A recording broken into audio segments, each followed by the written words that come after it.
Hey, what is going on, guys? In this video today, we're going to be going over the newest update in Fortnite, update 9.40.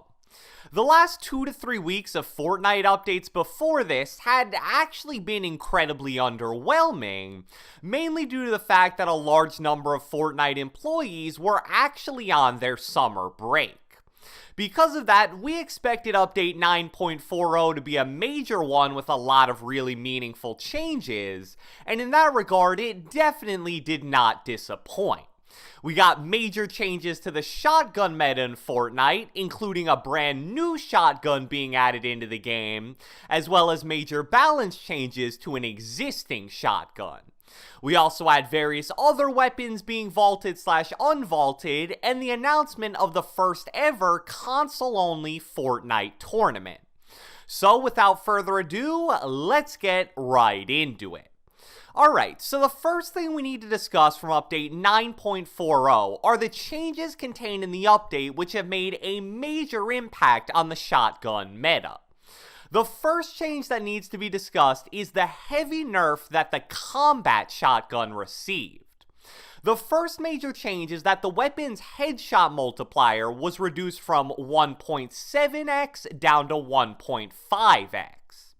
This may not seem like a super huge deal, but to highlight the impact it'll actually have, let me share the statistics of how the max headshot damage for each rarity of the combat shotgun has changed. The blue combat used to be able to do 124 damage with a headshot. Now its max headshot damage is only 109.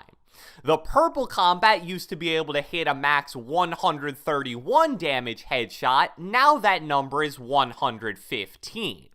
And finally, the gold combat, it used to be able to do a max of 136 damage in a single headshot, and now that's been reduced all the way down to 120 damage.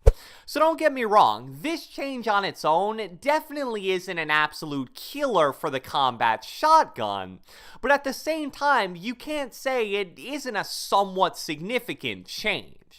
15 or 16 damage per shot may not seem like a huge deal, but at the end of the day, that'll be the difference between getting a kill or not getting a kill in a decent amount of situations. That also isn't the only nerf to the combat shotgun contained in this update. Much like the last nerf to the combat, the other change to the weapon in update 9.40 is actually a nerf to the combat's range. Now this change is actually a bit confusing since they really don't give enough info about the specifics, so I'll just read directly what they wrote in the patch notes and then break down the gist of what it means. So the patch notes say, to reduce long-range effectiveness of the combat shotgun, we reduce the fall-off curve ranges of the weapon. Then they list off the changes they made to the distance where the weapon's damage starts to fall off. So the first bullet point reads 2.44 tiles, which is exactly the same as it was before. Then, at the next distance threshold, fall-off damage now begins at 4.39 tiles when it used to begin at 4.88 tiles. Then, at the distance threshold after that, fall-off damage now begins at 6.84 tiles when it used to begin at 9.77 tiles. And at the final distance threshold, damage fall-off now begins at 11.72 tiles, when it used to begin at 19.53 tiles. So, I feel like that makes it way more confusing and complicated than it really needs to be. Basically, what this means is that damage fall-off is gonna begin a lot earlier, especially at longer ranges, therefore meaning that unless it's a really close-range fight, your combat shotgun is now gonna do significantly less damage than it used to do. So even after the combat received its first slight nerf and the pump was added into the game a few weeks ago, the combat shotgun was still pretty clearly the most dominant shotgun in the game, and also the most dominant weapon in all of Fortnite. So therefore, I respect Epic for acknowledging that their last change simply didn't do enough and trying another one.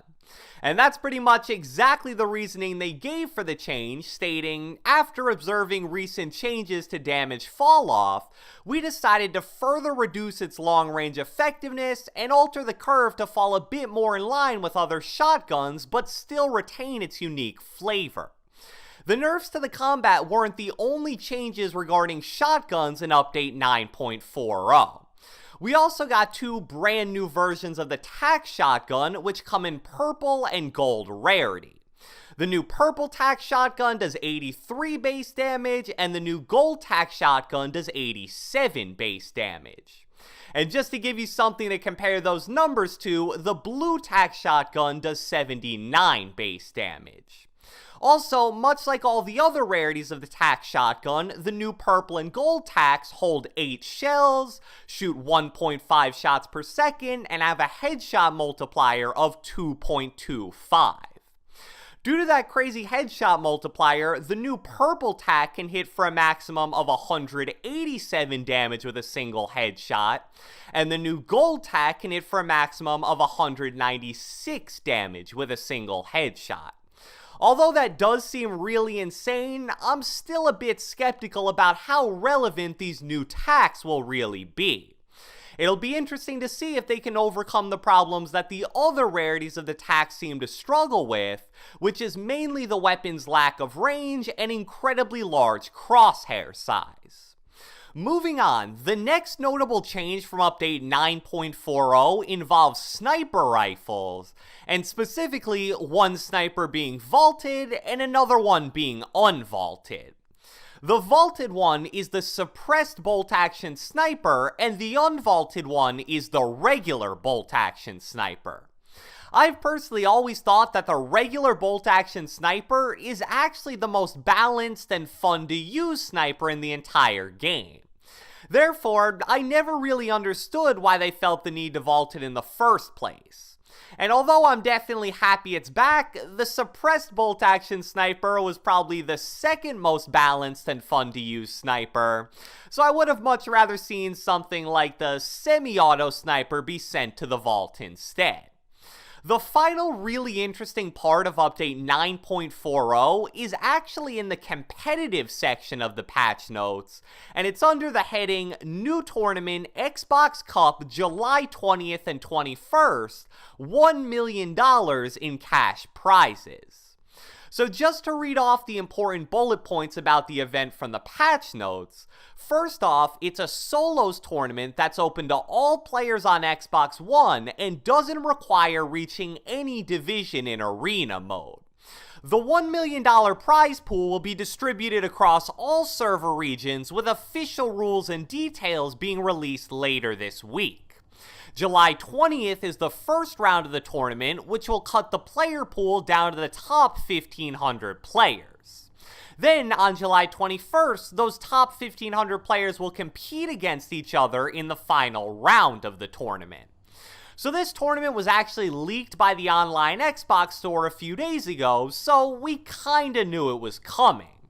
However, that doesn't change the fact that this is absolutely awesome to see.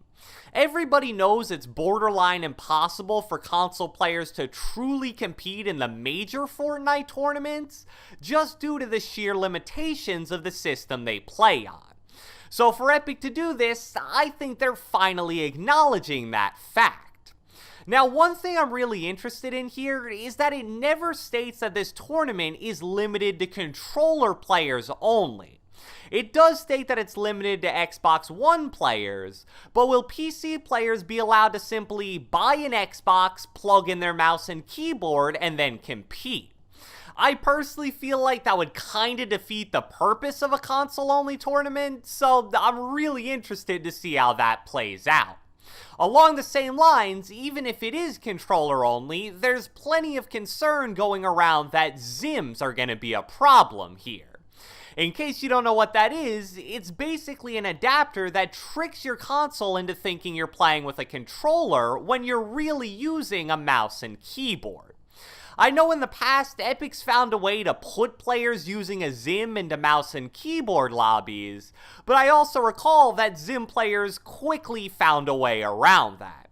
Finally, I'm also hoping that this console-only tournament isn't just a one-time thing. Because even as an Xbox player myself, I can definitely acknowledge that it would be really unfair for Xbox to get their own tournament, but PS4 to not get one. So, I hope you guys enjoyed this video, and if you watched the entire thing, be sure to let me know with a comment down the comment section below. If you're an Xbox player, let me know if you plan on playing in the tournament, and if you aren't an Xbox player, let me know what you think about the changes to shotguns in Update 9.40. Be sure to leave a like, leave a comment, subscribe, turn on post notifications, do whatever the heck you want, and I will catch you guys next time.